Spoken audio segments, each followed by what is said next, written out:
Maya Johnson sat at her desk in the executive office of Caldwell Innovations on the 42nd floor of a gleaming glass tower in the heart of Manhattan. The morning sunlight streamed through the window, highlighting the delicate features of her face, a 28-year-old Black American woman with neatly tied natural curls. Her fingers moved swiftly across the keyboard, preparing a report for the board meeting that afternoon, but her mind wasn't entirely present. Beneath the loose navy blue blazer, her hand unconsciously rested on her belly, where a secret had been growing for the past 8 months. She was pregnant with the child of Ethan Caldwell, her white billionaire boss. Maya had grown up in Brooklyn in a working-class neighborhood where her mother, an elementary school teacher, and her father, a bus driver, taught her the value of hard work and independence. She was the first in her family to graduate from college, earning a scholarship to NYU and building her career at Caldwell Innovations, a leading tech firm in green solutions. As Ethan's assistant for 4 years, Maya had learned to navigate his demanding nature, from packed schedules to sudden midnight requests. But nothing had prepared her for this, an unexpected pregnancy, the result of one night that crossed the line in Seattle 8 months ago. She still remembered that night when a snowstorm stranded them at the hotel.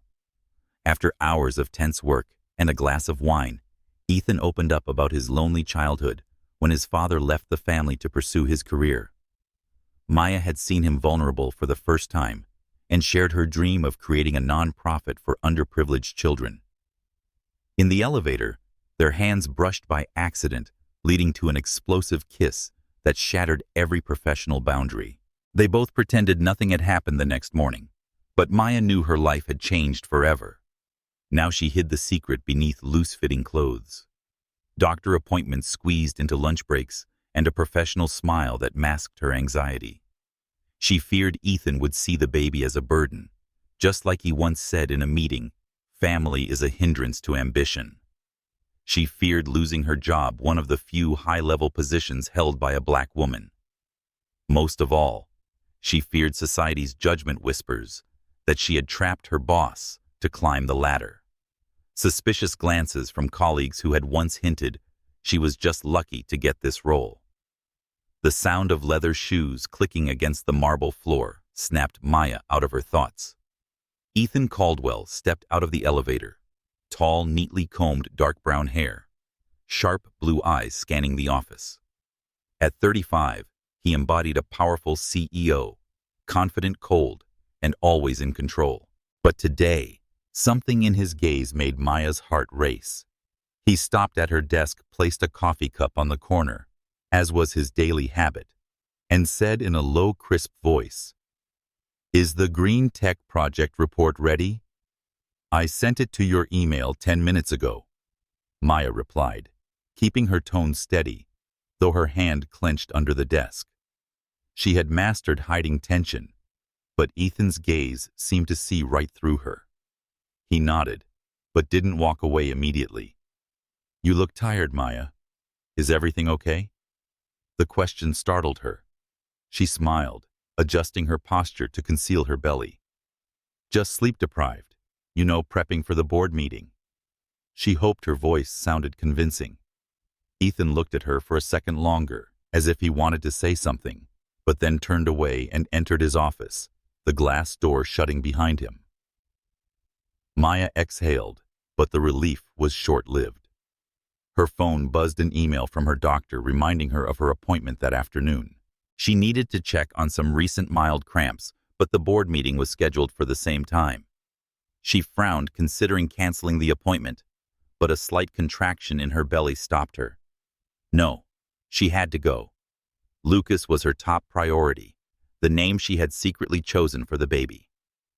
She opened the email, ready to respond to the doctor, when Ethan's office door swung open again.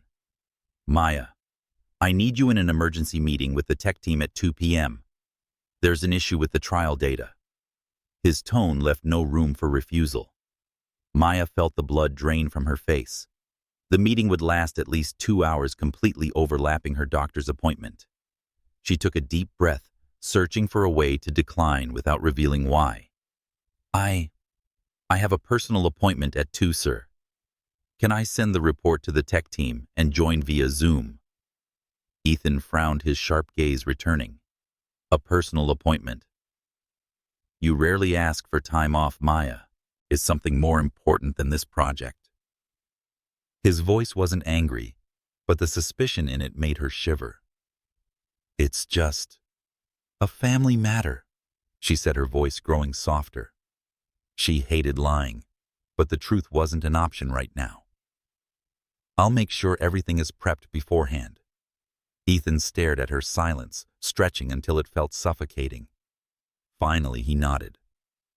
All right, but I need you back immediately after. The board doesn't like delays. As he turned away, Maya felt another stronger cramp radiate from her belly to her lower back. She gripped the edge of the desk, breathing deeply to stay calm. She knew these might be Braxton Hicks contractions, but they'd been coming more frequently lately.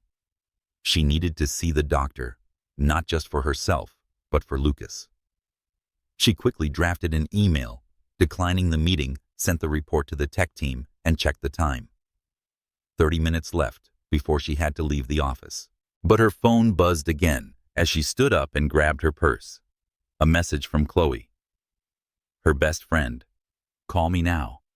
I just heard a rumor about you at work. It's about Ethan. Maya's heart pounded. A rumor. That couldn't be. She had been so careful. But as she opened the message, a chill ran down her spine. Chloe wrote, They're saying you're getting special treatment because you're close to Ethan. I know it's not true, but you must tell him the truth, Maya, before this gets worse. Maya stared at the screen, her fingers trembling. She wanted to call Chloe to scream that she wasn't ready, that she was afraid Ethan would reject Lucas, and that she was scared of being judged as a manipulative opportunist. But another contraction interrupted her thoughts so strong she had to lean on the desk to stay upright. She knew time was running out. Her secret, kept hidden for 8 months, was starting to crumble, and she wasn't sure she could hold it in much longer. She texted Chloe back, I'll call you later. Heading to the doctor now. Then she turned off her phone, grabbed her coat, and stepped out of the office, trying not to let anyone see the panic in her eyes.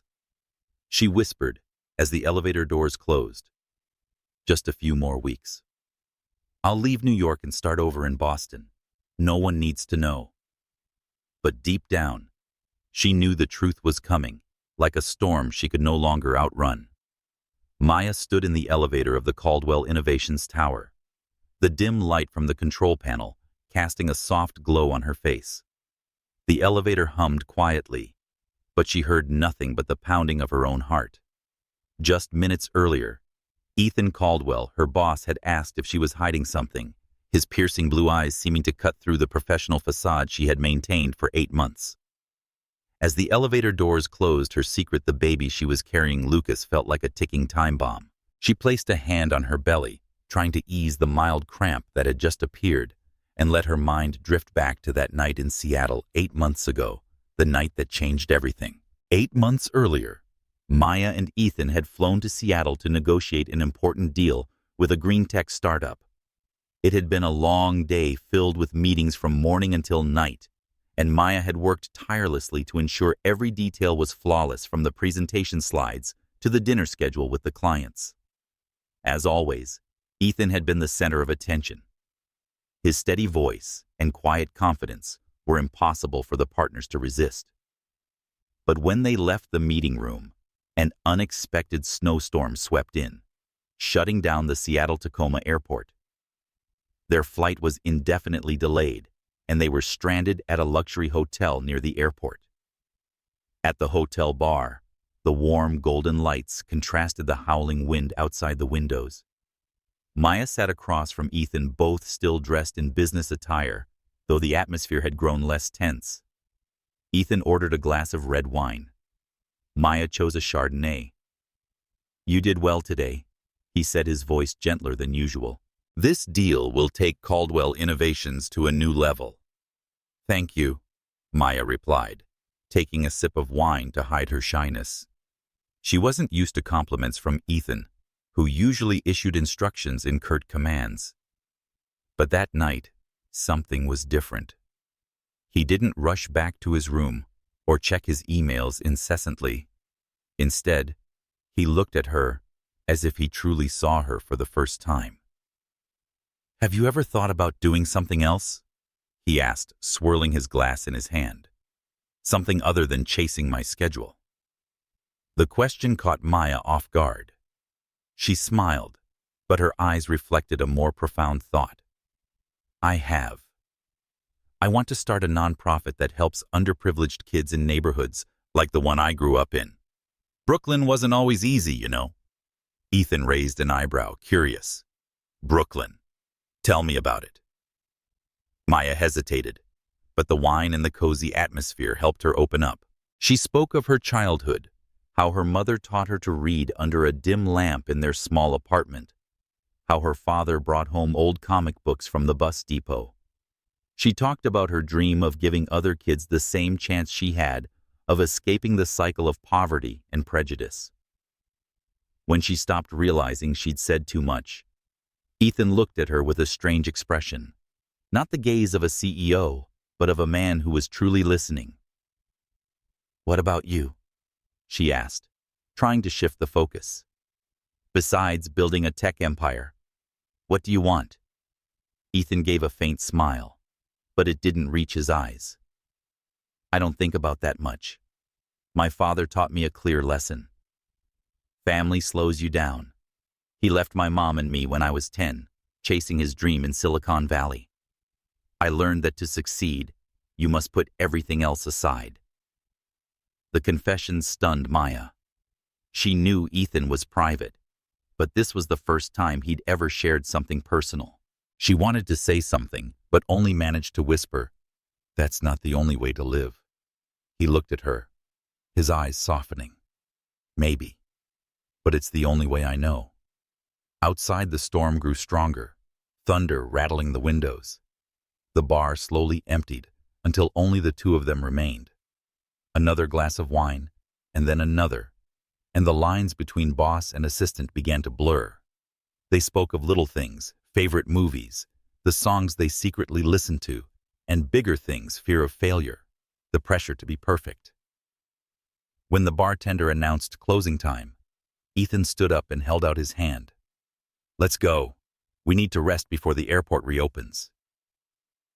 In the elevator, the tight space made everything feel more intense. Maya could feel Ethan's warmth standing just inches away. She didn't know who moved first, but a spark ignited when their hands touched.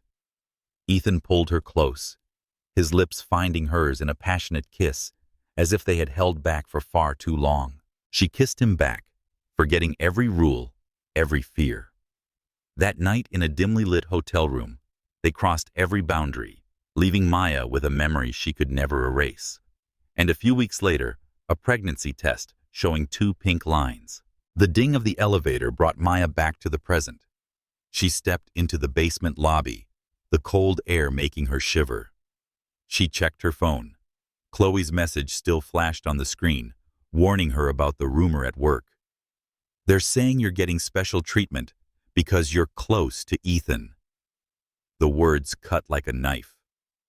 Maya knew how dangerous rumors like this could be, especially for her, a black woman in an industry dominated by white men. If the truth about her pregnancy came out, she wouldn't just lose her job, she'd be branded as a manipulator, undoing everything she had worked so hard to build.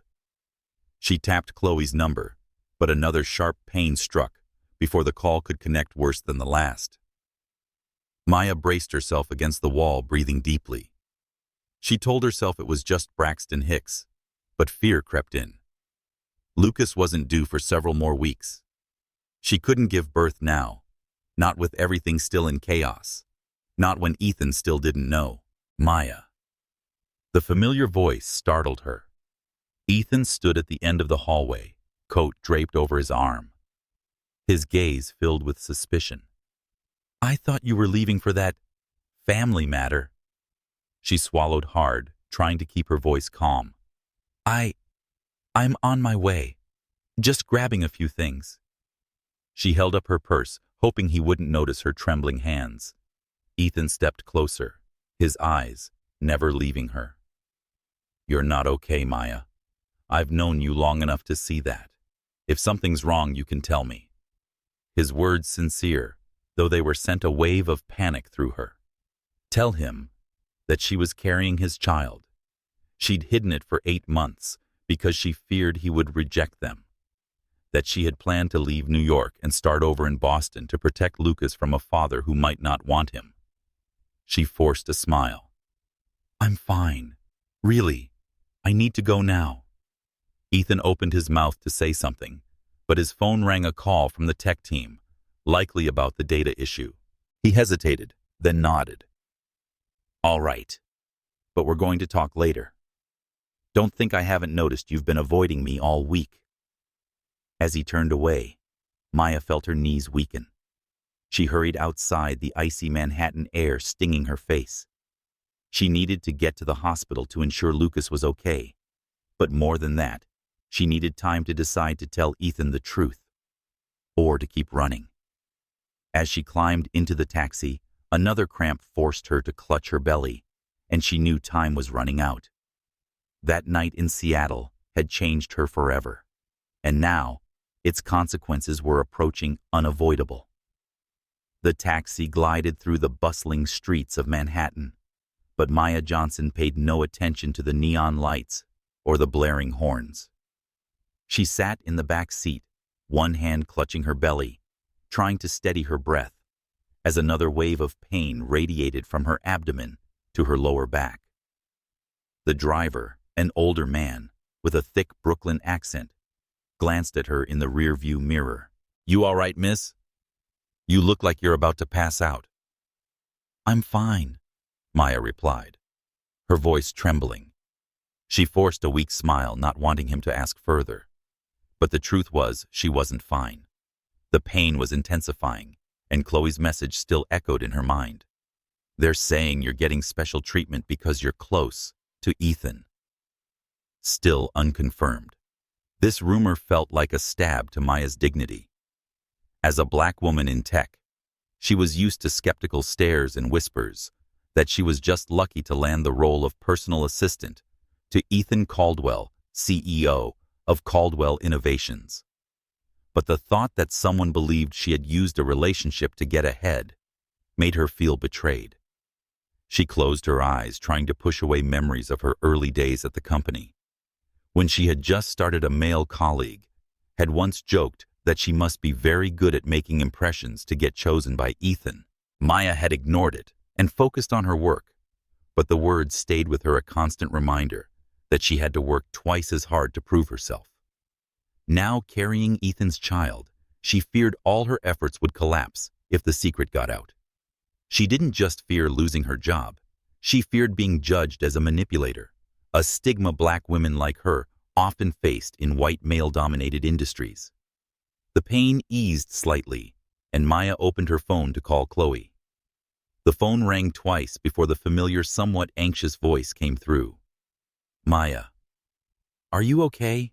I've called like 10 times. I'm on my way to the hospital, Maya said, keeping her voice low so the driver wouldn't hear. The cramps, they're getting more frequent. But Chloe, what's this about the rumor? Who's saying what about me? Chloe sighed, her voice tinged with frustration. I heard it from a contact at the paper. Someone at Caldwell Innovations is spreading rumors that you're getting special treatment from Ethan, that you and he are overly close. They don't know about the pregnancy, thank God, but the gossip is spreading fast. I think it started in the tech department, but I'm unsure. Maya felt the blood drain from her face. The tech department, the same one she had just emailed her report to skip their emergency meeting. Had someone noticed she'd been leaving the office early too often? Or worse, had they seen her and Ethan interacting too closely? She recalled that when Ethan placed coffee on her desk, his gaze lingered too long. It is a small gesture, but such moments could be easily blown out of proportion in an office setting. You need to tell Ethan. Maya Chloe continued, her tone firm. Before this rumor gets out of control. If he knows the truth, he might be able to protect you. You can't keep hiding this forever. Maya gripped the phone tighter, torn between fear and anger. Protect me, Chloe. You heard him yourself. Family is a barrier to ambition. He'll think I trapped him, that Lucas is a mistake. And if the press finds out, I'll be the headline, Black assistant seduces billionaire CEO. I can't let that happen. Chloe was silent for a moment, then spoke again more softly. I get it, Maya. I know how hard you've had to fight just to be respected. But you can't be a single mother in secret forever. Lucas needs you to be strong. And being strong means facing the truth no matter how hard it is. Chloe's words hit Maya like a blow to the chest. She knew her friend was right, but the thought of telling Ethan of facing possible rejection, or worse, contempt, made her want to run. She had already planned to leave New York and move to Boston, where she had a job offer from a non-profit organization. She and Lucas could start there, free from Caldwell innovations and society's judgmental eyes. But now, with the rumors spreading and the cramps intensifying, that plan felt more distant than ever. The taxi stopped in front of Mount Sinai Hospital. Maya paid the fare and stepped out into the cold Manhattan air.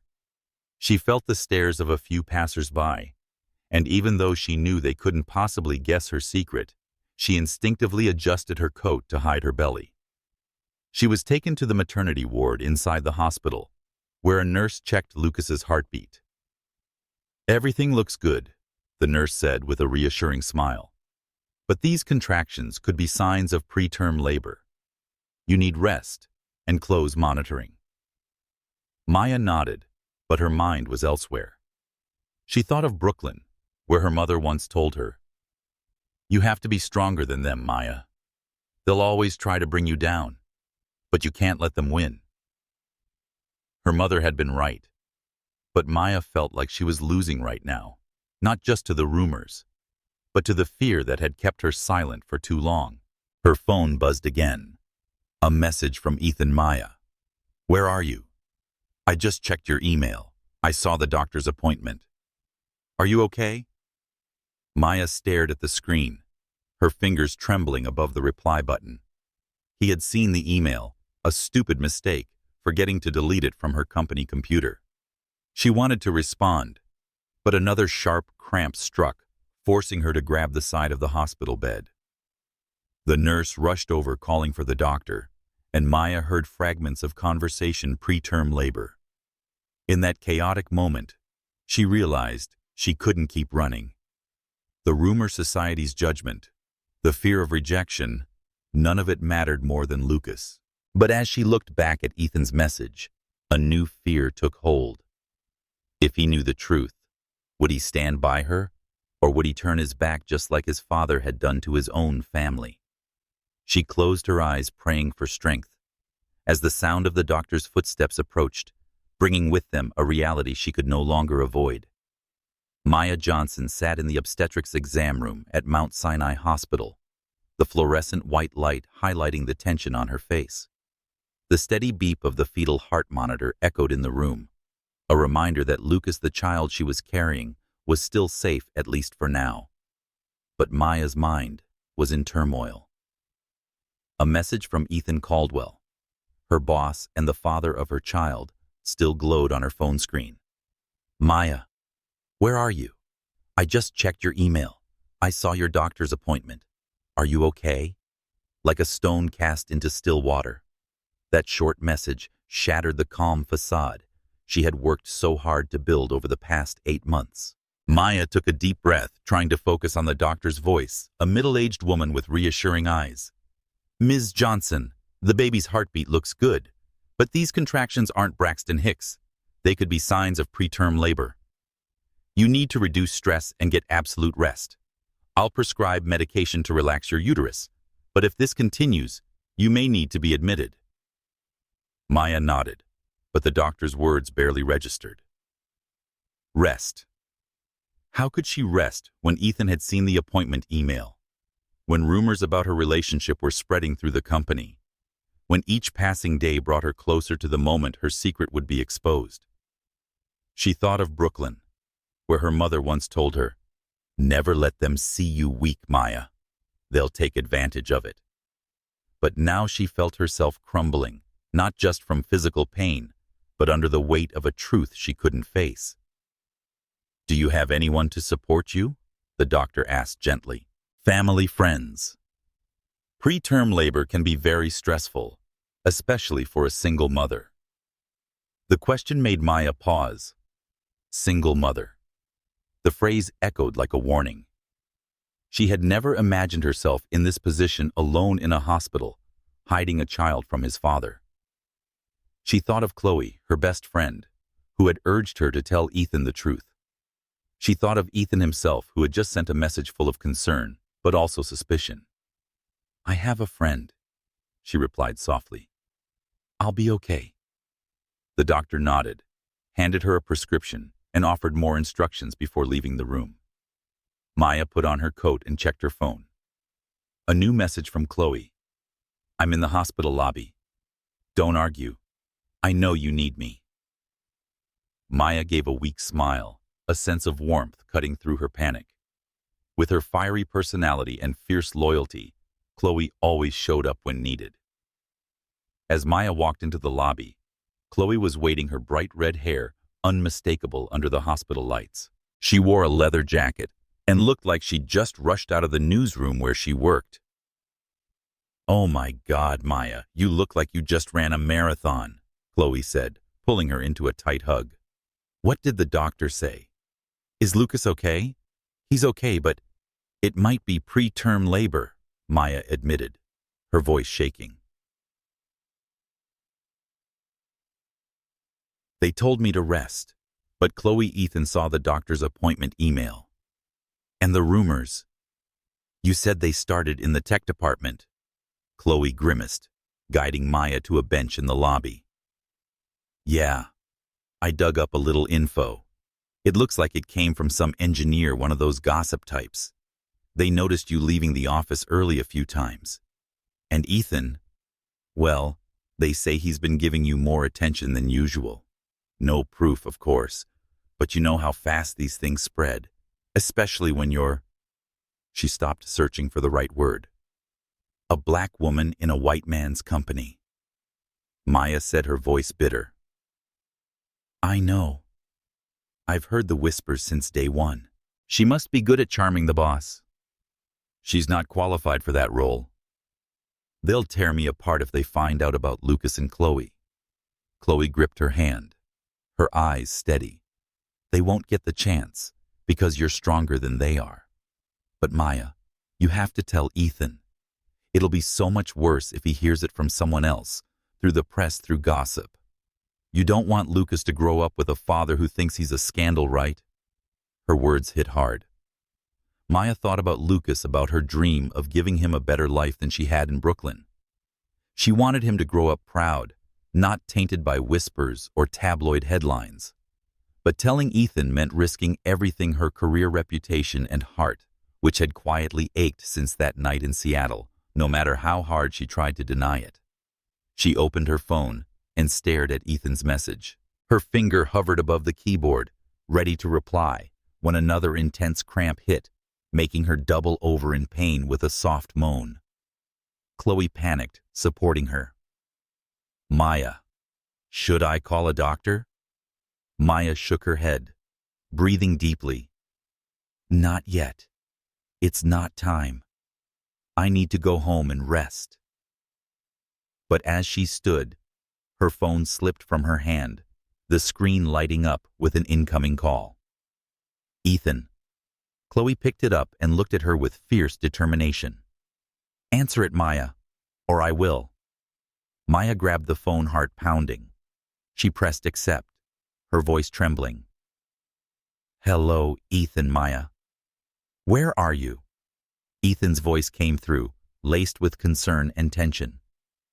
"I just finished a meeting with the tech team. They said you submitted the report but didn't join. And the doctor's appointment email. What's going on? Are you sick?" Her throat tightened. This was her moment. that night in Seattle to speak about Lucas, about the fear that had kept her silent. But she saw a vision of Ethan in the boardroom, coldly declaring that family is a barrier. She thought of the rumors, the judgmental eyes of her coworkers, the headlines that could destroy her. I'm at the hospital, she said, barely audible. But it's nothing serious. Just a routine checkup. The hospital. Ethan interrupted, his voice rising. Maya, you're not lying to me, are you? If something's wrong, I need to know. She wanted to scream that he was the father of her child, that she had kept it from him out of fear he would turn away. But another contraction stopped her, and all she could say was, I'm fine, Ethan. I'll be back in the office soon. Don't worry. She hung up before he could respond, guilt crushing her. Chloe looked at her and shook her head. You're making this harder on yourself, Maya. He cares about you. I heard it in his voice. He cares about the company, more like Maya replied, though even she didn't sound convinced. She knew Ethan wasn't just a cold CEO. That night in Seattle had shown her a vulnerable man, a man she had fallen for, even if she never admitted it. But that love wasn't enough to erase her fear. As Chloe walked her out to a taxi, Maya felt a cold certainty. Her secret was cracking, and time was running out. Lucas was coming whether she liked it or not, and Ethan would soon know the truth. The only question was, would he embrace it, or destroy everything she had built? Maya Johnson sat in the back seat of the taxi, clutching her belly, as another wave of pain tore through her, sharp like a blade slicing inside. The Manhattan lights streaked past the windows, but she saw nothing except the fear tightening around her chest. Her best friend Chloe sat beside her, gripping her hand, eyes filled with worry. Just breathe, Maya. We're almost at the hospital, Chloe said, trying to sound reassuring, though tension crept into her voice. Maya nodded, but her mind was in chaos. Just minutes ago, she had lied to Ethan Caldwell over the phone, told him she was just in for a routine checkup. But with the pain growing stronger, she knew she couldn't hide it anymore. Lucas, the child she carried, was coming sooner than expected, and her 8-month secret was about to be exposed. You should call Ethan back, Chloe said, eyeing the phone in Maya's hand. He's genuinely worried. I could hear it in his voice. Maya shook her head, throat tightening. I can't, Chloe. Not now. He'll think I trapped him. That Lucas was a mistake. She thought of the rumors spreading through the company, the whispers that she was being favored for being close to Ethan. As a black woman in tech, she was no stranger to suspicious glances, but the idea of being labeled a manipulator made her tremble. If Ethan found out the truth from the press or a coworker, she wouldn't just lose her job, she'd lose her dignity. Another contraction hit, and Maya winced, clutching Chloe's hand tighter. The taxi driver glanced nervously into the rearview mirror. You all right back there, miss? Need me to speed it up? Before Maya could answer, a truck suddenly cut before them, forcing the driver to slam on the brakes. Tires screeched, horns blared, and the taxi jolted violently as it crashed into the curb. Maya was thrown forward, the seatbelt tightening across her chest. Her phone slipped from her hand, the screen still glowing with Ethan's name. Maya, Chloe shouted immediately, checking on her as the taxi stopped. Are you okay? What about Lucas? Maya held her belly, feeling a warm rush between her legs. Panic erupted inside her as she realized it might be blood or her water breaking. Chloe, something's wrong, she whispered, trembling. Through the cracked window, she saw passers-by stopping someone dialing 911. The sound of an approaching ambulance grew closer, but for Maya, time felt frozen. She thought of Lucas, all her dreams for him, a life free from stigma or scandal. But now all she wanted was for him to be safe. Chloe rummaged for Maya's phone and found the screen displaying the emergency contact info. Ethan Caldwell. They're going to call him. Chloe, said voice shaking. You listed him as your emergency contact, Maya. He's going to find out. No. Maya whispered, too weak to protest further. The contractions were relentless now, and she knew labor had begun.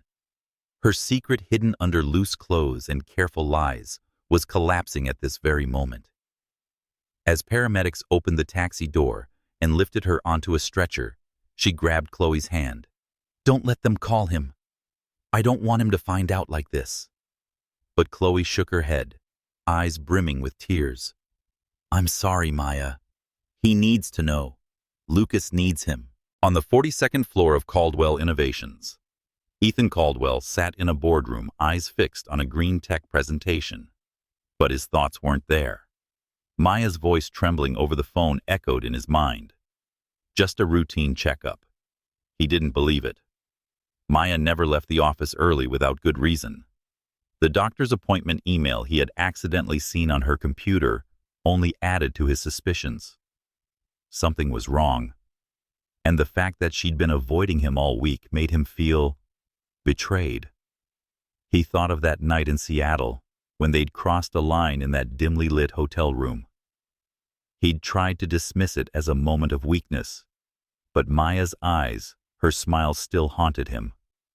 She was the only person who made him feel more than a CEO, like a human being. But now she was hiding something, and the thought that she didn't trust him gnawed at his chest. His phone buzzed a call from an unknown number, Mount Sinai. Ethan frowned, ready to dismiss it, but a gut feeling made him answer. Ethan Caldwell speaking. Mr. Caldwell, this is Dr. Regina Lee from the Mount Sinai ER.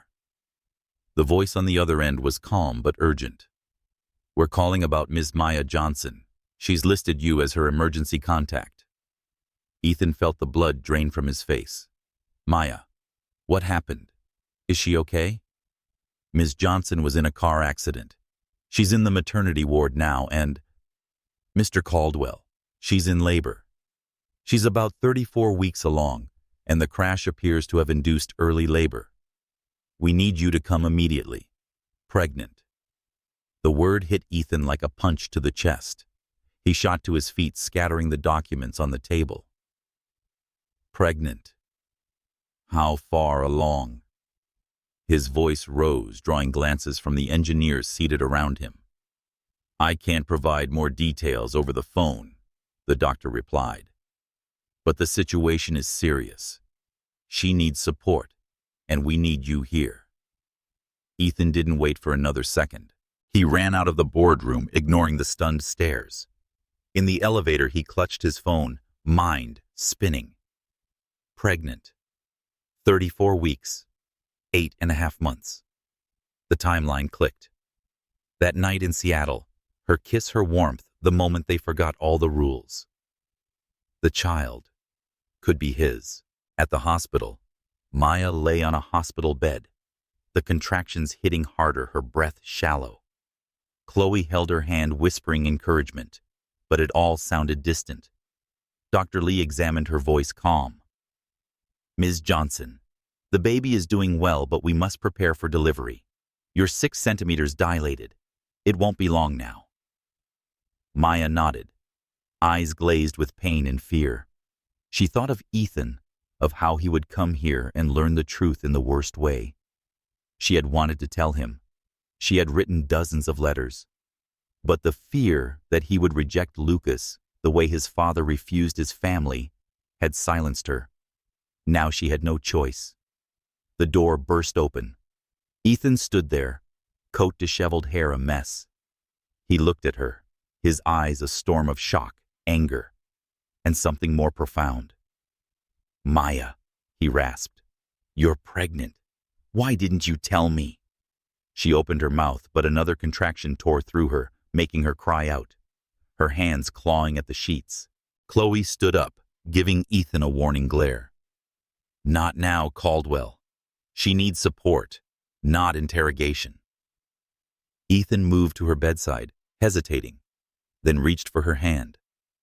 Maya looked at him, saw the pain in his eyes, and whispered, "I'm sorry. I meant to tell you, but I was scared." Scared of what he asked, voice low, but intense. Of me, of the company. "Maya, is he mine?" She nodded, tears slipping down her cheeks. Before she could speak again, the doctor stepped forward. "Ms. Johnson, it's time to push. Mr. Caldwell, if you want to stay, stay by her side." Ethan tightened his grip on Maya's hand, his gaze locked on her. And when Lucas's first cry echoed through the room, strong alive, Maya felt a piece of the burden lift.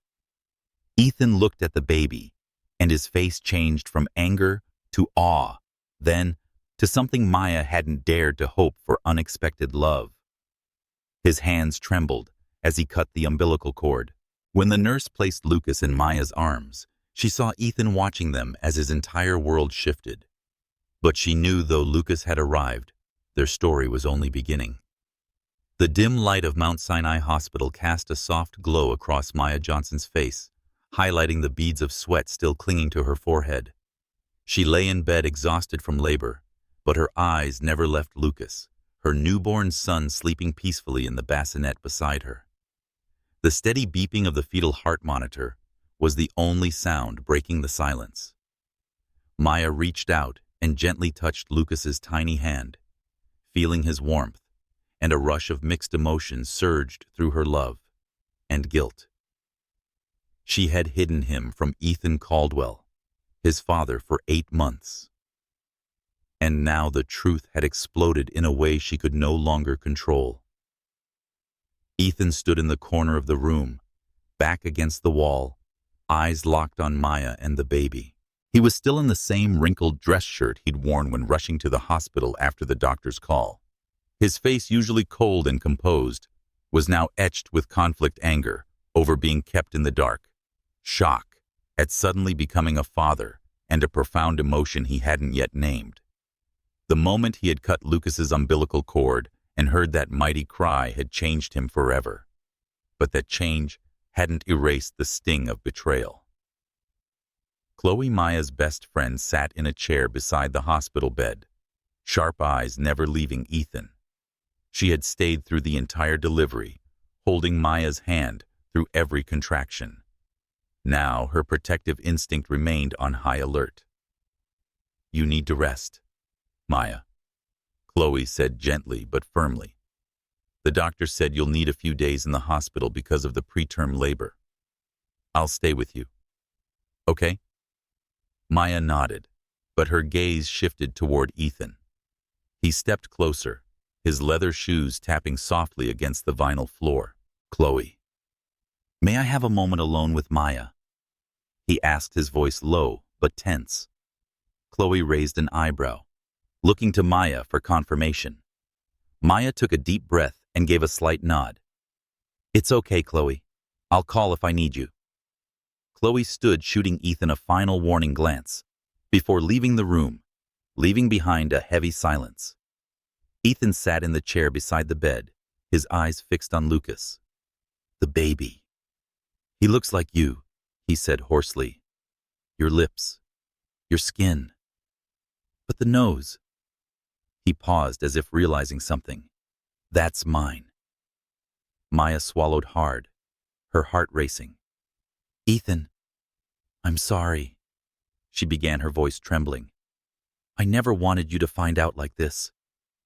I was going to tell you, but you didn't." Ethan interrupted, his gaze shifting to her, sharp but full of pain. 8 months, Maya. You came to work daily, sat across from me, brought me coffee, and said nothing. What kind of man did you think I was? That I didn't deserve to know about my child?" His words cut deep. Tears welled in Maya's eyes, but she held her voice steady. "I was afraid, Ethan. You once said family was a burden, that you didn't want attachments. I was afraid you'd reject Lucas the way your father rejected you. And I was afraid." Her voice cracked. "Afraid of the judgment. You know how hard I've worked to earn respect at the company. A black woman, your assistant. If people found out, they'd say I trapped you, that Lucas was a strategy. I couldn't let my son grow up hearing that. Ethan was silent. His eyes darkened as he thought of all the meetings where male colleagues had joked about Maya impressing him. He had brushed it off as harmless. But now he saw how much those words had wounded her. "You thought I'd let them do that?" he asked quietly. "You thought I'd let anyone talk about you or our son that way?" Maya looked at him and saw the sincerity in his eyes and the pain she'd caused. "I didn't know, Ethan. I only knew I had to protect Lucas and myself. I had planned to leave New York and move to Boston. Start over. I thought it was the only way." Leave? Ethan shot to his feet, his voice rising, then lowering quickly when Lucas stirred. "You were going to take my child and disappear without giving me a chance." "Maya, I'm not my father. He ran a hand through his hair, a rare gesture of vulnerability. "I don't know what kind of father I'll be, but I want to try. I want to be there for him." His words stunned Maya. She looked at Lucas, his tiny lips twitching in sleep, and part of her wanted to believe Ethan. But another part, the one raised in Brooklyn, taught to be self-reliant, warned her that trusting him might be a gamble. "So what now?" she asked softly. "I can't go back to being your assistant, Ethan. Not after this." Ethan's gaze softened. "You won't have to, but I want you and Lucas to stay with me. My place in Manhattan has plenty of space for all three of us. I'll take care of everything, medical, baby supplies, whatever you need. You need rest, and he needs both of us." Maya frowned, her sense of independence bristling. "Live with you, Ethan? I don't want to be dependent on you. I've handled this on my own for 8 months. I can—" "You're not dependent," Ethan interrupted, voice firm but gentle. "You're the mother of my child, Maya. I'm not offering out of pity. I'm offering this because I want us to do this together. But if you don't want that, I'll respect it. Just—" He paused, eyes locking with hers. "Don't run away again. Not from me." His words were a plea, and Maya felt her heart stir. She thought of that night in Seattle, when he had opened up about his father and had seen no CEO but a man she could love. But she also thought of the rumors, the judgmental stares, the headlines that could paint her as a scandal. "I need time," she whispered, voice trembling, "to think. But I'll stay in New York, for now." Ethan nodded, though his eyes still held conflict. "Okay. But we will talk about this, Maya. About Lucas, about us, about what happened in Seattle. I'm not letting you shut me out again." Before Maya could respond, a nurse entered to check on Lucas. "He's healthy for a preemie," the nurse said with a smile, "but we'll need to move him to the NICU for monitoring. Dad, would you like to come with us?" Ethan looked at Maya silently, asking for permission. She gave a slight nod, and he rose to follow the nurse. Maya shut her eyes as the door closed behind them, feeling a tear slip down her cheek. Lucas was safe, but the road ahead would not be easy. Ethan wanted to be part of their lives. But could he tear down the walls he had built around himself? And could she lower hers long enough to let him in? She thought of her mother and the words that had shaped her. "You have to be strong." But now Maya wondered, did strength mean standing alone against the world? Or daring to trust someone else, to trust Ethan, to trust herself? As Chloe's footsteps echoed outside the door, Maya knew one thing for sure. No matter what came next, Lucas was her light, and she would do everything to protect him, even if it meant facing her deepest fears. Maya Johnson stood inside Ethan Caldwell's penthouse, the sunlight streaming through the floor-to-ceiling windows, illuminating the polished wooden floors. The apartment, perched atop a Manhattan high-rise, was spacious and modern, yet now carried a new warmth. A crib set by the window, a baby bottle on the kitchen counter, and the soft cries of Lucas echoing from the bedroom. Maya held Lucas in her arms, gently patting his back, feeling the steady rhythm of his breathing. After a week in the hospital, due to preterm labor, she and Lucas had finally been discharged, and Ethan had convinced her to move in so they could better co-parent. Though she had agreed, Maya still felt a subtle distance between them, not just from the secret she had kept, but from the unanswered questions hanging over their future. Ethan entered the room, sleeves rolled up, his hair tousled from a long day at Caldwell Innovations. His gaze softened when he looked at Lucas, then shifted to Maya. "How's the little guy?" he asked, voice warm. "He's good," Maya replied, laying Lucas in the crib. "Just finished feeding, but he's fussy at night, so I'm trying to get him to sleep earlier." She smiled, though the exhaustion showed behind it. Motherhood and her tangled emotions about Ethan had left her drained. Ethan nodded, then said with quiet resolve, "Maya, I've been thinking. You can't return as my assistant, not after all this." The words made Maya freeze, her heart thudding. She had anticipated this, but hearing him say it still felt like a punch. "What do you mean?" she asked, voice low but sharp. "Are you firing me because of Lucas?" "Because I kept it from you." Ethan shook his head and stepped closer. "No, Maya. I'm not firing you. I'm promoting you. Director of Community Relations, reporting directly to the board. You'll have your own office and your team. The Green Tech Initiative needs someone like you, someone who understands the community and knows how to connect. You've deserved this for a long time."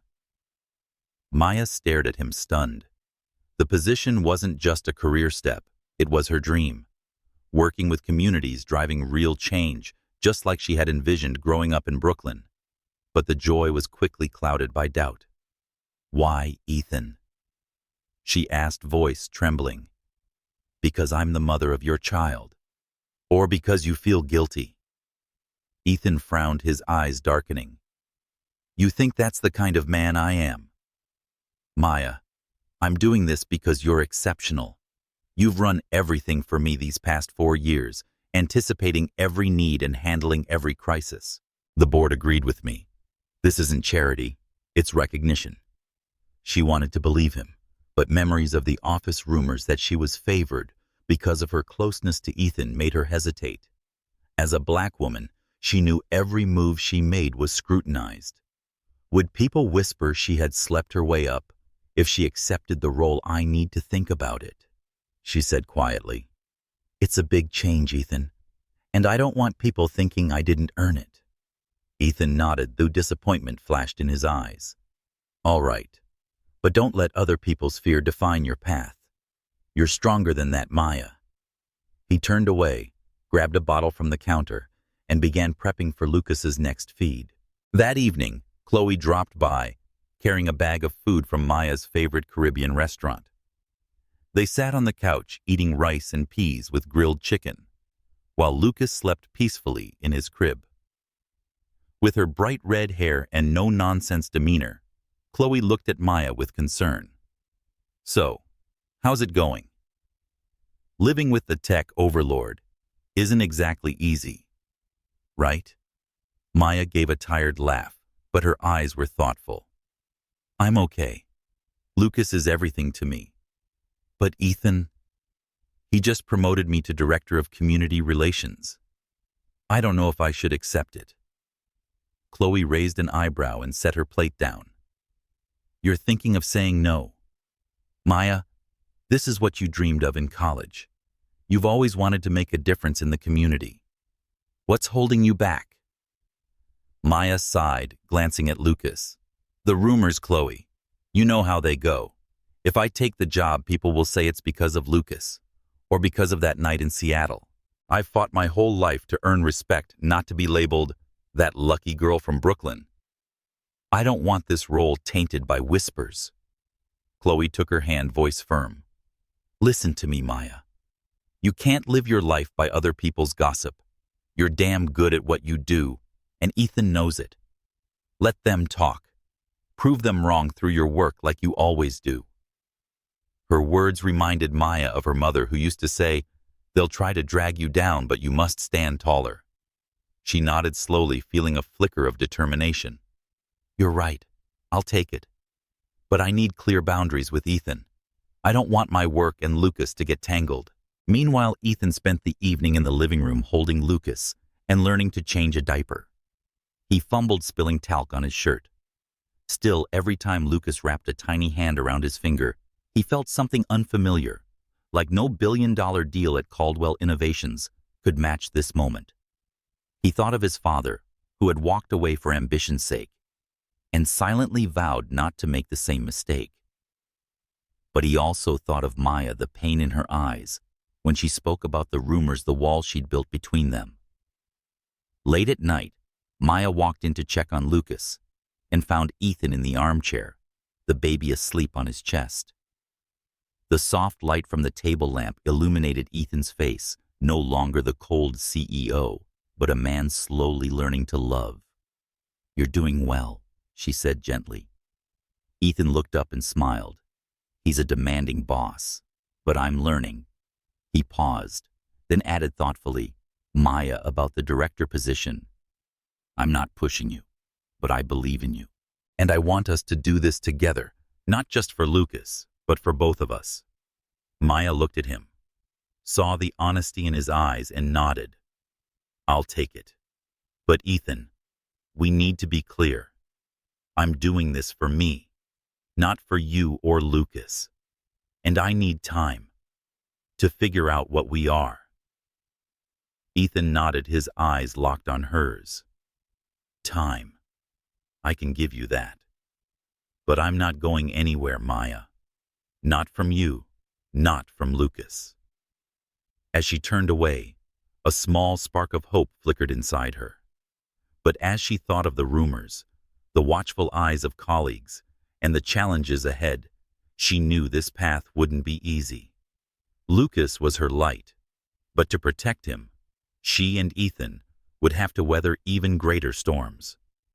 Maya Johnson stood in the expansive living room of Ethan Caldwell's penthouse, the warm glow of the chandelier overhead casting reflections on the gleaming hardwood floors. Lucas, her son, slept peacefully in the crib by the window, his tiny breaths the only sound in the quiet space. Maya hugged herself, trying to shake off a chill from the air conditioning and the rumors circulating within Caldwell Innovations. Only 2 weeks after accepting the Director of Community Relations position, whispers had turned into open speculation that she got promoted because she was the mother of Ethan Caldwell's child, that the night in Seattle had been a calculated move to climb the ladder. As a black woman in tech, Maya was used to skepticism, but these words cut deeper. They threatened not just her dignity, but her entire future. She looked at her phone. A message from Chloe lit up the screen. I just heard more rumors. It looks like James Harper is behind it. He's trying to smear Ethan through you. Call me. Maya's heart pounded. James Harper, one of Ethan's rivals on the board, had always tried to undermine him. She knew Harper didn't like her. He once joked that she was just decor in board meetings. If he was behind the rumors, the fallout could go far beyond the company, possibly even to the press. The sound of the door opening startled her. Ethan stepped inside, his sleeves rolled up and his face tense after a long day.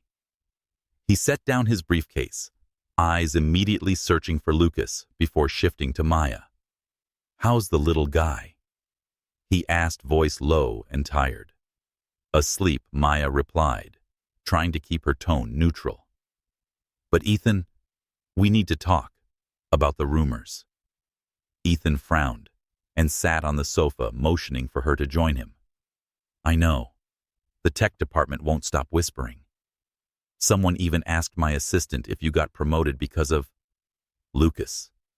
He paused, eyes darkening. I'm dealing with it. Harper won't get away with this if he's behind it.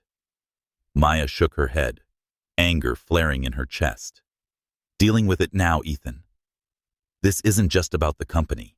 They're talking about me, Lucas, and that night in Seattle. They think I'm the kind of woman who traps a man with a baby. Do you understand what that means for a black woman like me? They'll never see me as a director, just a scandal. Ethan clenched his fists, a flicker of rage in his eyes.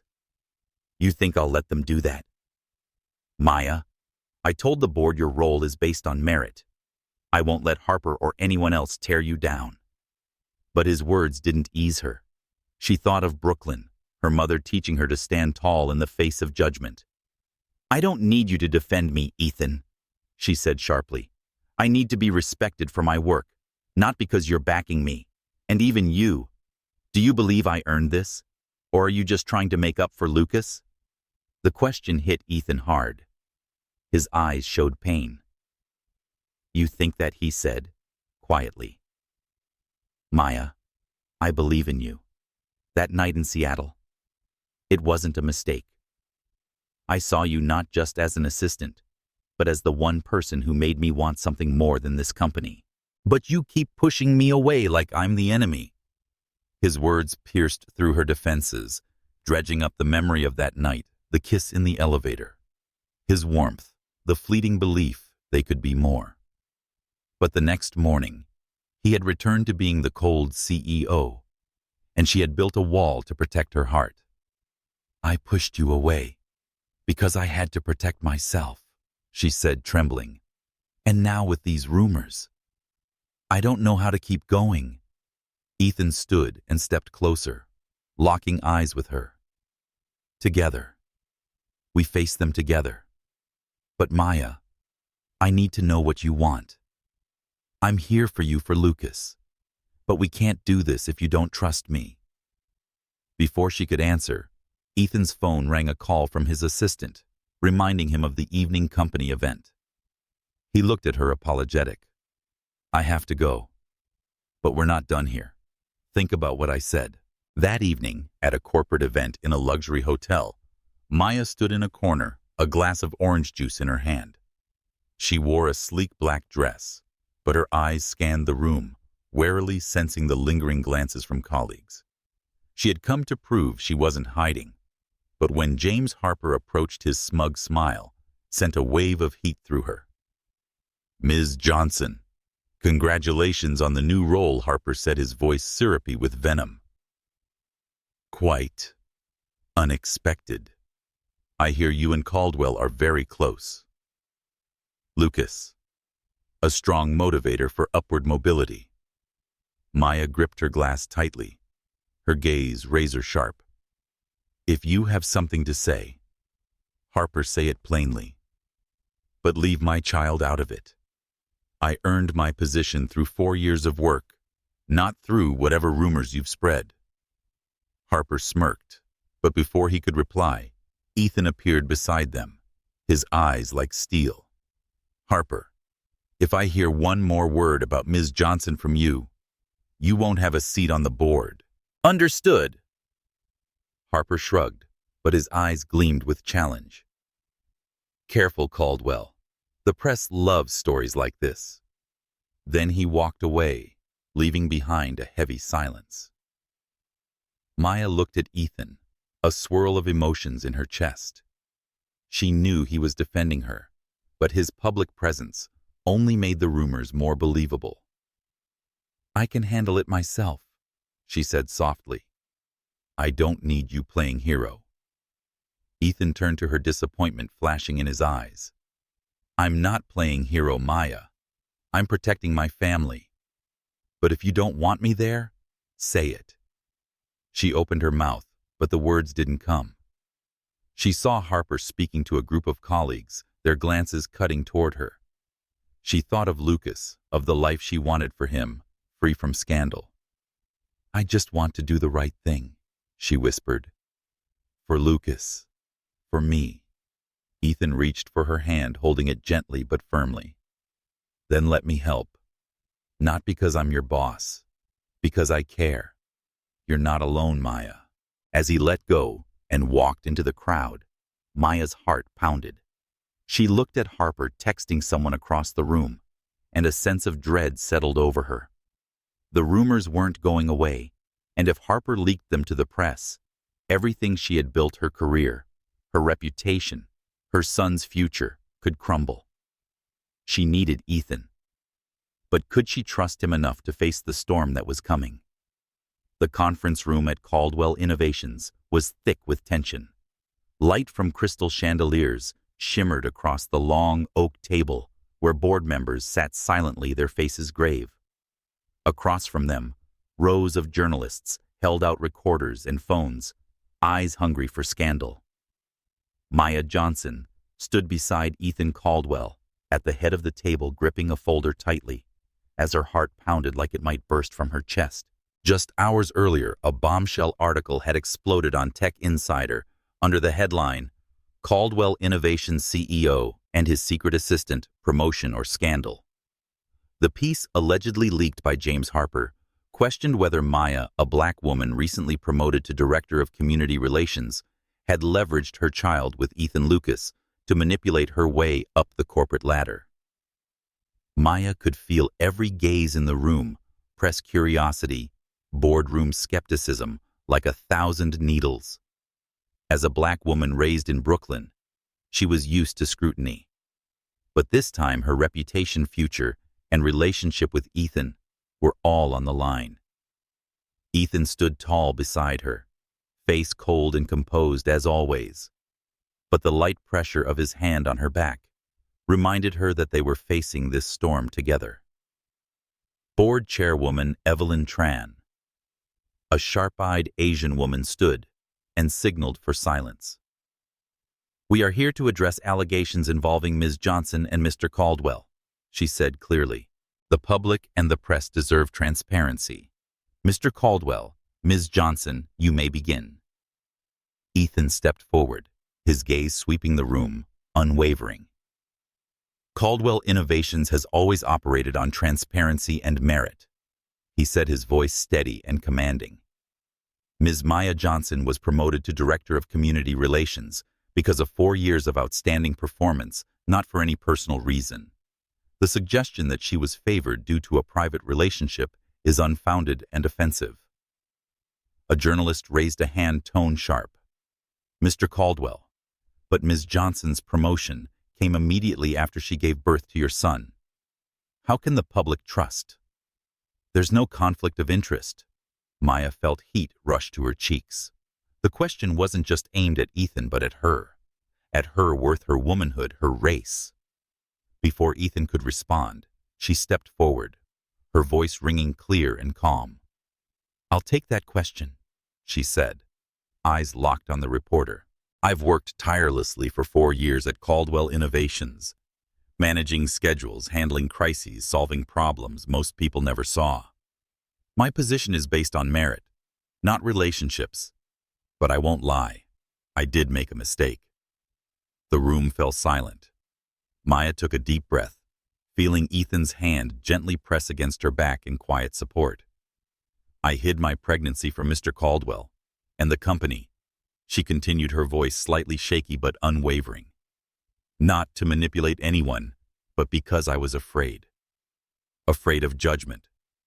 Afraid of losing what I'd built. Afraid my son Lucas would grow up under the shadow of whispers. As a black woman, I've always known that every step I take will be scrutinized twice as harshly. I chose to protect my child. But I was wrong not to trust this company and Mr. Caldwell with the truth." Her words stirred murmurs across the room. Another journalist stood more skeptical. "Ms. Johnson, you speak of fear, but how can we be sure this wasn't a calculated move?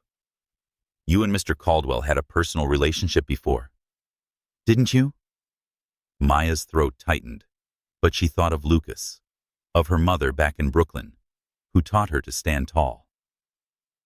"Yes," she said firmly. "We shared a personal moment 8 months ago in Seattle. But it wasn't planned. It was 2 people finding each other in a moment of vulnerability. Lucas was the result, and I don't regret my son. I regret letting fear dictate my actions." Ethan stepped forward, locking eyes with the crowd. "I take responsibility as well," he said, voice decisive and resolute. "I failed to create an environment where Ms. Johnson felt safe enough to be honest. When I found out about Lucas, I was angry, hurt, But when I held my son for the first time, everything changed. I am his father, and I'm proud of that. But that has nothing to do with Ms. Johnson's promotion. She is this company's greatest asset, and I challenge anyone here to prove otherwise. Chairwoman. Tran raised a hand to quiet the room. Thank you, Ms. Johnson and Mr. Caldwell, for your honesty. However, the board must ensure this personal relationship does not compromise the company's operations. Can you both commit to professional boundaries moving forward? Maya looked at Ethan, seeing the determination in his eyes. I can, she said clearly. I will carry out my role to the best of my ability with no influence from our connection. And I will as well. Ethan added his gaze lingering on Maya, speaking more than words alone could convey. Caldwell. Innovations will continue to grow, and Ms. Johnson will be an essential part of that journey. A final journalist raised a hand. Ms. Johnson, you mentioned facing judgment as a black woman. Do you believe this article targeted you because of your race? The question hit deep, but Maya met it with a calm smile and a steady voice. I can't say for sure, but I know that women like me are often met with a level of doubt others never face. I'm not here to complain. I'm here to prove I belong no matter what anyone says. Scattered applause broke out around the room. Chairwoman Tran nodded, eyes filled with respect. The board will deliberate privately. Thank you both. Maya's knees nearly buckled as the journalists and board members exited the room. She turned to Ethan, who looked at her with pride and something more profound. You were incredible, he murmured. I never doubted you. Maya gave him a faint smile, but her mind was spinning. They had survived the press conference, but the rumors wouldn't vanish overnight. She thought of Lucas, of her dream to give him a life free from scandal.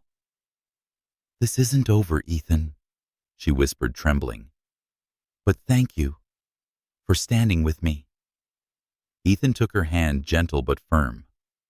Always, Maya, for you, for Lucas. But as they stepped out of the conference room, Maya's phone buzzed. A message from Chloe. New article just dropped. Harper isn't stopping. Be careful. A chill ran down her spine. The storm wasn't over. And Maya knew, even with Ethan by her side, she'd have to fight harder than ever to protect what mattered most.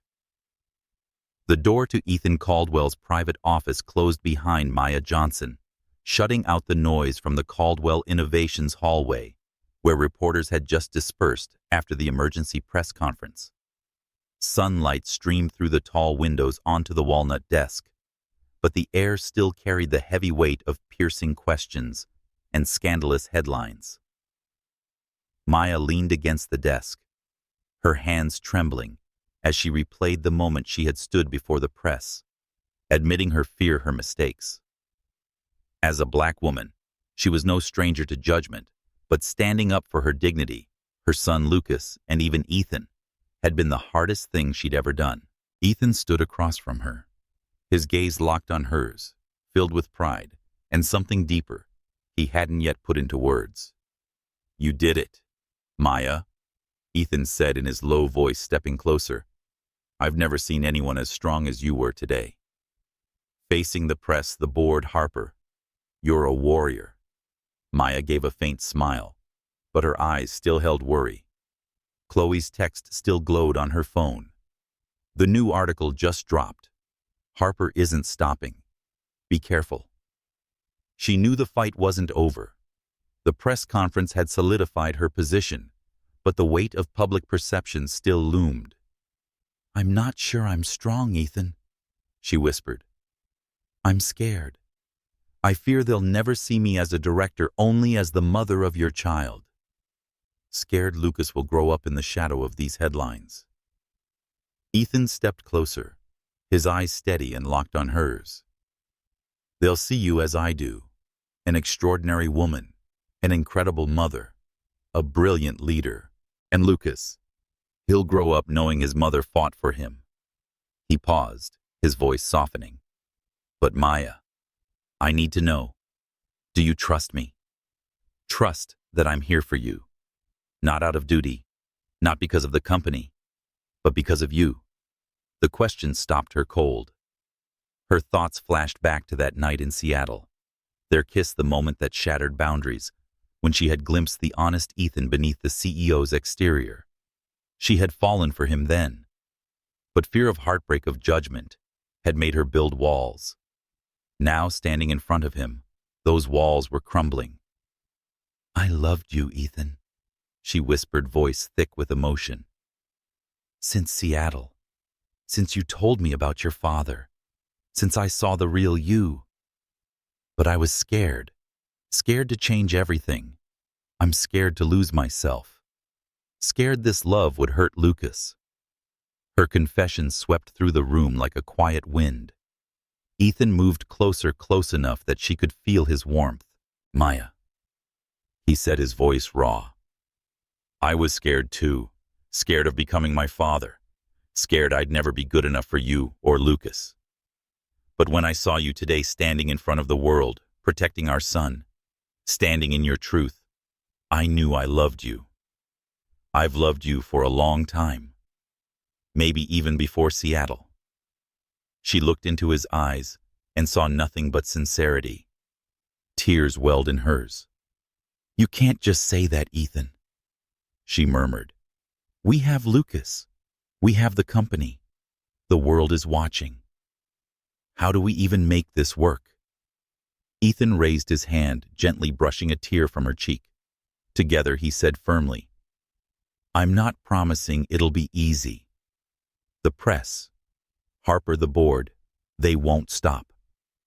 But I promise I'll stand by you. Not to control anything, but to build something with you. A family, a future, no matter what comes.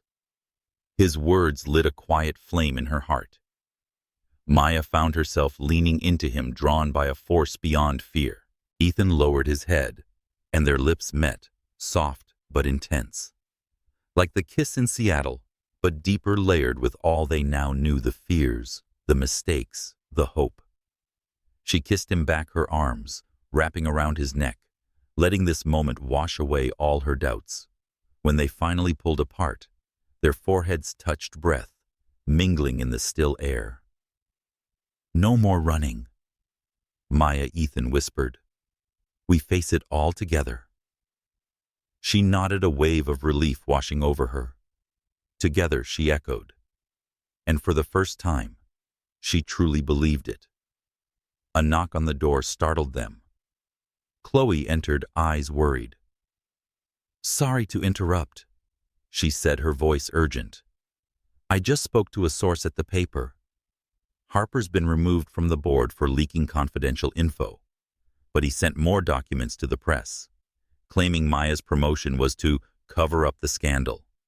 New articles are about to go live. Maya's chest tightened, but Ethan took her hand, his eyes unwavering.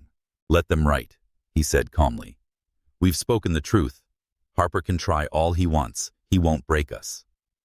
Chloe raised an eyebrow at Maya. You okay? I can reach out to some reporters. Kill those stories before they spread.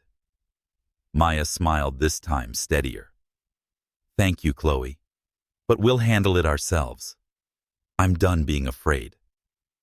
She looked at Ethan, saw pride in his eyes, and felt a new strength rise inside her. She thought of her mother, of Brooklyn, of every time she'd stood up after being knocked down. This time, she wasn't standing alone. You are a warrior, Chloe said, smiling. Now go home to Lucas. That boy needs his mama. And from the looks of it, maybe his daddy too. She winked at Ethan before slipping out. As they walked out of the office hand in hand, Maya felt a spark of hope ignite in her chest. The press could say what they wanted. She and Ethan had chosen each other not just for Lucas, but for the love that had quietly grown since that stormy night in Seattle. The challenges weren't over. But for the first time, she believed they were strong enough to face them. Not because she was his assistant, not because he was CEO, but because they were Maya and Ethan, two people who had found each other on the thin line between fear and hope.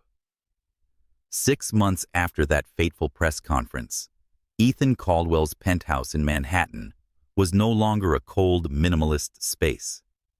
Morning sunlight poured through the tall windows, highlighting a wooden crib by the sofa, a colorful playmat spread across the floor, and Lucas's hand-painted drawings messily taped on the walls.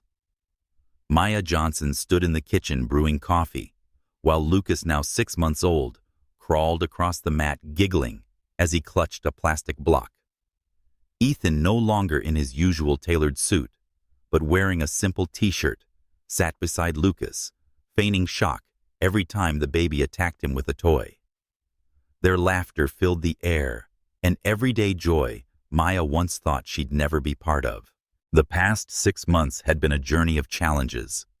After James Harper was fired for leaking confidential information, tabloids continued to publish stories, labeling Maya the assistant who rose through beauty or the mother of a scandal. But Maya, strengthened by Ethan's love and Chloe's unwavering support, had fought back through her work. As Director of Community Relations, she spearheaded a green tech initiative to bring STEM education to underprivileged neighborhoods like Brooklyn, where she'd grown up. The project's success silenced critics and earned her respect from the board and the public. Ethan, once a CEO, obsessed with deals and margins, had changed too. He cut back his schedule, spending more time with Lucas, learning how to change diapers, rock his son to sleep, and reading children's books with silly voices. But more than anything, he knew how to be with Maya, not her boss, but as her partner. They got engaged one quiet evening when Ethan knelt beside Lucas's crib and held out a simple diamond ring. "Will you let me be your family forever?" he asked. Maya cried and nodded, and from that moment, they began building a new life together. Today, Maya was preparing for a tech conference where she would speak about her project. She wore a navy blue suit, her curly hair tied high, and her gaze was confident but anxious. A new article from Tech Insider, though not explicitly critical, implied Ms. Johnson's relationship with Caldwell may have opened certain doors. Though she was used to bias, it still stung. Ethan sensed her tension. He stood behind her, wrapped his arms around her, and rested his chin on her shoulder. "You okay?" he asked gently. "I know you're thinking about that article." Maya sighed and turned to face him. "I'm fine, but sometimes I wonder if they'll ever see me as Maya Johnson, not Ethan Caldwell's girlfriend. As a black woman, I've always had to prove myself twice as hard, and I'm tired." Ethan took her hand, his eyes firm and warm. "They'll see you, Maya. You showed them today, and you'll keep showing them. I'm proud of you. And so is Lucas." He winked and pointed at Lucas, who was now trying to eat a toy block. Maya laughed, a flicker of relief surfacing. She thought of her mother, who had taught her, strength isn't the absence of fear. It's walking forward, despite it. She kissed Lucas on the head, then looked up at Ethan. "Thank you for being here, even when it's not easy." Before they could say more, the doorbell rang. Chloe stepped in wearing a leather jacket and carrying a bag from Maya's favorite Caribbean bakery. "Hello, family," she grinned, lifting Lucas and planting a kiss on his cheek. "This little guy knows I'm officially his godmother, right?" Chloe had taken on the role of Lucas's godmother with joy and fierce loyalty, always bringing laughter, advice, and comfort to Maya's life. "You're just in time," Maya said, handing her a coffee. "I'm speaking at the conference soon. A little nervous after that article." Chloe made a face and placed Lucas back on the playmat. "I saw it. Same tired narrative. Black woman succeeds only because of a man. But you know what, Maya? You're going to walk on that stage and shut them all up. I've already spoken to a few fair-minded journalists. They want to cover your project, not the drama. Maya nodded her resolve, returning. Thanks, Chloe. I'll do this. For Lucas. For Brooklyn. For myself. At the tech conference, Maya stepped onto the stage. Spotlights beamed down on her as the audience, from CEOs to college students, waited silently. She began presenting her STEM project, her voice steady and passionate, speaking about bringing opportunity to children who didn't grow up with privilege. She spoke of Brooklyn, of studying under dim streetlights, of a dream that all children, regardless of background, should have the tools to rise. As she concluded, the crowd erupted in applause. But then a reporter raised his hand. Ms. Johnson, some say your success is linked to your relationship with Mr. Caldwell. How do you respond? Maya smiled calmly, eyes unshaken. I don't deny our relationship. Ethan is the father of my child, and I love him. But my success comes from 4 years of hard work, late nights, hard choices, and a dream born in Brooklyn. If someone wants to reduce me to the CEO's girlfriend, that's their issue, not mine. Applause roared louder than before. Her heart pounded as she left the stage and spotted Ethan in the wings. His eyes gleamed with pride. He pulled her into a hug and whispered, "You're everything, Maya." Back at the penthouse that night, they sat quietly by Lucas's crib, watching him sleep. Their fingers intertwined, and Maya felt a rare peace. The media might still write. Prejudice might still linger. But she knew they had found what mattered most, a family. She thought of her mother, Chloe Lucas, and Ethan, the man who had stayed through storms and scandal. They hadn't just survived the chaos. They had built a home from it. A summer storm swept through Manhattan, thunder rumbling against the windows of Ethan Caldwell's penthouse. Flashes of lightning lit up the living room, where Maya Johnson stood by the window holding Lucas in her arms. The 6-month-old, with wide, curious eyes and a smile just like his mother's, stared at the storm without fear. Maya smiled, kissed his forehead, and felt his warmth like a quiet reminder that every trial they'd faced, rumors, media, prejudice, had been worth it. Ethan entered from his office, sleeves rolled up, his gaze soft as he took in the sight of the two. "Look familiar," he teased, a playful reference to that stormy night in Seattle where it all began. "Very familiar," Maya replied, her eyes sparkling. "But this time, I'm not running." She turned to him, and the engagement ring on her hand caught the lightning's glow. The past 6 months had been about building a family, not just for Lucas, but for themselves. A family rooted in love, trust, and resilience. Ethan wrapped his arms around them, resting his chin on Maya's shoulder. "The board just approved the STEM expansion project," he said with pride. "You did it, Maya. Brooklyn's getting a new education center all because of you." Maya smiled, thinking of the children in her old neighborhood who would now have a chance and opportunity she once only dreamed of. As director of community relations, she had turned that dream into reality for herself and her community. Still, the success hadn't come easily. Though James Harper had been fired, some tabloids still dug up old stories suggesting she was dependent on Ethan. As a black woman, Maya knew prejudice wouldn't disappear overnight, but she had learned to stand tall just as her mother taught her. They can say what they want. You decide who you are. Ms. Tran said Lucas is your secret weapon. Ethan continued grinning. He smiled at her during the pitch meeting, and she melted. Maya laughed, watching Lucas grip Ethan's finger with surprising strength. "This kid got traits from both of us," she said.